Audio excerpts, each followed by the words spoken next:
Hello friends, welcome to secret of சமையல். இன்னைக்கு நம்மளோட சேனல்ல நாம பார்க்க போறது ஒரு செம கிரீமி பால் ஐஸ் தான் பார்க்க போறோம். இந்த பால் ஐஸ் வந்துட்டு 80s 90s கிட்ஸோட ரொம்ப ரொம்ப ஃபேவரட்டான ஒரு ஐஸ்கிரீம் அப்படின்னு சொல்லலாம். ஐஸ் வண்டிக்காரரோட பாம்பாம் எங்கேயோ கேட்கும். நம்ம தெருவில் வந்து நின்றுட்டு அவருக்காக வெயிட் பண்ணி ஃப்ரெண்ட்ஸ் எல்லாம் சேர்ந்து ஐஸ்கிரீம் வாங்கி சாப்பிடுவோம். அந்த சூப்பரான பால் ஐஸ் இப்பெல்லாம் கிடைக்கிறதே இல்லை. அதனால நம்ம இன்னைக்கு பால் ஐஸ் நம்ம வீட்லயே செஞ்சு நம்மளோட குழந்தைங்களுக்கும் நம்ம எக்ஸ்பீரியன்ஸ் பண்ண அதே அனுபவத்தை கொடுக்க போறோம். சரி, வாங்க டிலே பண்ணாம இந்த சூப்பரான பால் ஐஸ் எப்படி செய்யலாம்னு பார்க்கலாம். ஒரு வடைச்சட்டி அடுப்புல வச்சிருக்கேன். இதுல வந்துட்டு ஒரு 1/4 லிட்டர் நல்ல திக்கான பால் ஊத்திக்கலாம். இப்போ இதுக்கு இடையில நான் ஒரு 2 டேபிள் ஸ்பூன் அளவுக்கு கார்ன்ஃபிளவர் ஒரு கப்ல எடுத்து வச்சிருக்கேன். ஒரு கரண்டி பால், இது வந்துட்டு சூடாகல, இன்னும் ரூம் டெம்பரேச்சர்ல இருக்கிற பால். இந்த பால் விட்டு நம்ம இதை மிக்ஸ் பண்ணி வச்சிடலாம். இது வந்துட்டு நல்லா கட்டி இல்லாம மிக்ஸ் பண்ணி வச்சிடலாம். கார்ன்ஃப்ளவர் இல்லைன்னா உங்ககிட்ட நீங்கள் வந்து அதுக்கு பதிலாக மைதா மாவு யூஸ் பண்ணலாம். ஒரு 1.5 டீஸ்பூன் அளவுக்கு மைதா மாவும் இல்லையா நீங்கள் கொஞ்சமாக கோதுமை மாவு கூட யூஸ் பண்ணலாம் அதுக்கு பதிலாக. இது வந்து நம்ம திக் பண்ணுறதுக்காக தான் யூஸ் பண்ண போகிறோம். மைதா மாவு கோதுமை மாவு யூஸ் பண்ணுறீங்கன்னா கம்மியான குவான்டிட்டியில் யூஸ் பண்ணுங்கள். கார்ன்ஃப்ளவர் எடுக்கிறீங்கன்னா ஒரு 2 டேபிள் ஸ்பூன் யூஸ் பண்ணலாம். இந்த மாதிரி நல்லா மிக்ஸ் பண்ணி ரெடியாக வச்சுக்கலாம். இப்போ பால் வந்துட்டு லைட்டாக வெதுன்னு ஆயிருக்கு. இந்த ஸ்டேஜில் நம்ம வந்துட்டு ஒரு 2 டேபிள் ஸ்பூன் பால் பவுடர் எடுத்து வச்சிருக்கிறேன். இந்த பால் பவுடரை இதில் மிக்ஸ் பண்ணி கலந்துடலாம். இது வந்துட்டு நல்ல ஒரு க்ரீமி டெக்ஸ்சர் கொடுக்கும் நம்மளோட ஐஸுக்கு. அதுக்காக வேண்டி நம்ம சேர்த்துறோம். உங்ககிட்ட பால் பவுடர் இல்லைன்னா பால் வந்து இன்னும் கொஞ்சம் சேர்த்து ஊற்றி இன்னும் கொஞ்சம் அதிக நேரம் நீங்கள் வந்துட்டு கொதிக்க வச்சுக்கணும். கொஞ்சம் திக்காகும். அதுக்காக வேண்டி பால் பவுடர் போட்டால் ரொம்ப நேரம் நம்ம வந்துட்டு வச்சு கிளறிட்டே இருக்க தேவையில்லை. பால் பவுடர் போட்டதுக்கப்புறம் கைவிடாமல் இந்த மாதிரி கிளறுங்க. கீழே வந்து பிடிச்சிக்கும் சில சமயம். இப்போ இதில் வந்துட்டு ஒரு 1/4 கப் அளவுக்கு சர்க்கரை சேர்த்திக்கலாம். இதையும் நல்லா மிக்ஸ் பண்ணி விடுங்க. சர்க்கரை வந்துட்டு கரைஞ்சி நல்லா பால் கொதி வரட்டும். பால் வந்துட்டு கொதி வருது. இப்போது ஃப்ளேமை கம்மி பண்ணி வச்சுட்டு இந்த ஸ்டேஜில் நம்ம கொஞ்சமாக வெனிலா எசன்ஸ் ஊற்றிக்கலாம். ஒரு 2-3 ட்ராப் விட்டிங்கன்னா போதும். ஜஸ்ட் ஒரு ஃப்ளேவருக்காக வேண்டி.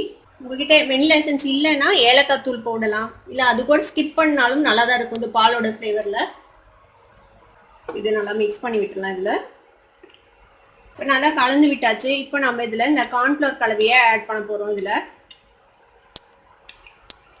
நல்லா மிக்ஸ் பண்ணி விட்டுருக்கோங்க. இன்னொரு தடவை இது கீழே வந்துட்டு அப்படியே கட்டியாக நின்றுடும்.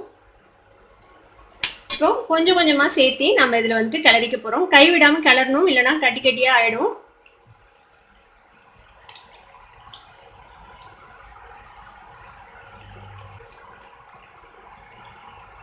உப்பு ஊற்றி இதை வந்துட்டு நல்லா கைவிடாமல் இந்த மாதிரி கிளறிக்கோங்க. பாருங்க, நல்லா திக்காயிடுச்சு. இப்போ இந்த அளவுக்கு திக்கானா போதும். ரொம்ப நேரம் வச்சுட்டு கிளறிட்டே இருக்க வேணாம். இதுக்கு மேலே திக்காக வேணாம். இந்த அளவுக்கு திக்கானா போதும். இந்த மாதிரி இந்த மாதிரி ஸ்பாட்டுலால கோட் ஆகிற அளவுக்கு திக்கானா போதும். இப்போ நம்ம அடுப்பு ஆஃப் பண்ணிடலாம். இப்படியே ஆறட்டும். இது ஆறும்போது பார்த்தீங்கன்னா மேலே ஒரு படலை மாதிரி ஃபார்ம் ஆயிடும். அதனால நீங்கள் இப்படி கிளறி விட்டுக்கிட்டே இருங்க. அப்பப்போ ஆறு வரைக்கும் இந்த மாதிரி அப்பப்போ கிளறி விட்டுக்கிட்டே இருங்க. இப்போ நல்லா ஆறிடுச்சு. இங்கே பாருங்க, இப்போ ஆற வரைக்கும் நான் இந்த மாதிரி கிளறி விட்டேன். இந்த மாதிரி இப்போ பாருங்க, ஒன்றும் அந்த மேலே ஒன்றும் லேயர் ஃபார்ம் ஆகாமல் நல்லா க்ரீமியான ஒரு கன்சிஸ்டன்சியில் இருக்குது. இப்போ இது ரொம்ப திக்காக இருக்கிற மாதிரி இருக்குதுல்ல. இப்போ இது என்ன பண்ண போறோம்னா நம்ம மிக்சியில் போட்டு ஒரு அடி அடிக்க போகிறோம். இந்த ஐஸ் மிக்ஸை வந்துட்டு நம்ம இந்த மிக்சி ஜாருக்கு மாற்றி பிளெண்ட் பண்ணிக்க போகிறோம். வந்துட்டு ஒரு பிளெண்ட் பண்ணி எடுத்துட்டு வந்துடலாம். பாருங்க, அழகா பிளெண்ட் ஆயிடுச்சு. சும்மா ஒரு 30 செகண்ட்ஸ் பிளெண்ட் பண்ணிங்கன்னா போதும். இப்போ எல்லார் வீட்லயும் அந்த மோல்டு எல்லாம் இருக்காது, ஐஸ்கிரீம் மோல்டு. ஆனால் இந்த மாதிரி குட்டி குட்டி டம்ளர்ஸ் இருக்கும்ல, நம்ம இந்த டம்ளர்ல தான் நம்ம இன்னைக்கு ஊற்றி வைக்க போறோம். இப்போ நம்ம இந்த டம்ளர்ல ஊற்றிடலாம். இதை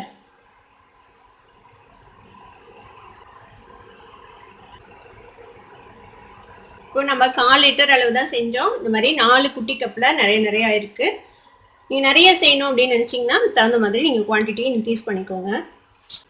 இப்போ இந்த மாதிரி ஒரு அலுமினியம் ஃபாயிலோ இல்லைனா பிளாஸ்டிக் கவரோ வச்சு நம்ம தான் க்ளோஸ் பண்ணி போகிறோம். இது வந்து ஐஸ் கிறிஸ்டல்ஸ் ஃபார்ம் ஆகாமல் தடுக்கும். அதுக்காக வேண்டி அப்போ தான் உங்களுக்கு நல்லா க்ரீமியாக கிடைக்கும் ஐஸு. இந்த மாதிரி கவர் பண்ணிவிடுங்க. நாளையும் இதே மாதிரி நம்ம கவர் பண்ணிடலாம்.